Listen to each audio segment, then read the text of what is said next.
There's a 90% chance that nothing bad will happen at your company if you take a couple hours, 2 hours a week at a minimum, to go and work on your company.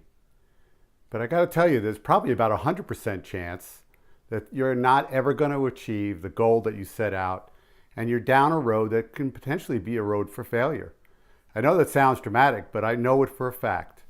I've been lucky enough to work with some of the best contractors one-to-one, and I can tell you the difference is the owners who get stuff done, things done and implemented, instead of just a great idea that never seems to come to fruition.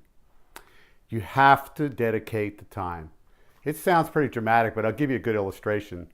There was a contractor who had bought one of my programs many years ago for the manuals, and his best intentions was to get it done, but he didn't. So when he saw that I was offering a workshop on it many years ago, he decided that he wanted to come, but he called me up and he said, I'm afraid to leave my business, and then I'm afraid I'm not going to get anything done. And I said, listen, I'm going to do what's in my power to help you and try to hold you accountable to what you want. So he shows up, and the good news is when he comes to the workshop, he tells me at the end of each day, I checked in with him. I said, how did it go? And he said, wow, they're doing great. They're picking it up, which I will tell you more times than not, your team will help you out if you give them an opportunity. So he goes home, and I make a note to follow up with him about 2 weeks later to find out how it's going, converting my manuals to become his manuals in the Build Your Operating Manual program. He called him up and he says, I'm sorry to say, I just can't seem to have the time. I keep trying, but I never get it done. I said, you have to go to your calendar and you have to block out 2-hour blocks where you work on the manuals and nothing else. He said, okay, I'll do that. Called him up about 2 weeks later and I go, how did it go? And he goes, well, I had the best of intentions and I went into my office, but then I found I was checking my phone, looking at my text message, see if they needed anything, and I didn't get anything done.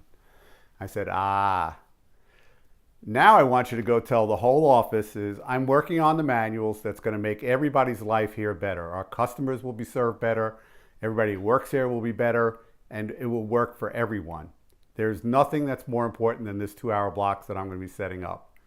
And unless the building is literally on fire, do not disturb me. So he talked on a Thursday or Friday. I called him back up over the weekend just to see how things were going on a Monday. And he said to me, he says, you won't believe what happened. I said, what happened? He goes, I got all of the manuals, the 3 key manuals, the customer service rep, the dispatcher, and the tech manuals. I got them all pre-edited in a couple of hours, which had eluded me for all these weeks. He said, what can I do next? I said, you need to incorporate this great habit of blocking out your calendar to spend 2-hour blocks on working on your business, not just in it. My recommendation is typically to do Tuesday, Wednesday, or Thursday, because Mondays and Fridays as contractors, it's crazy. Monday's cleaning up for the mess, trying to figure out who showed up from a long weekend. You know what I mean. And Fridays is getting ready for it. So Tuesday, Wednesday, Thursday would be where I would set up these 2-hour blocks and make sure you let the team know that you are working on implementing stuff to make everything better. So remember, 90% chance that nothing's going to go bad in those 2 hours. And you will be on a 100% better path to get what you want.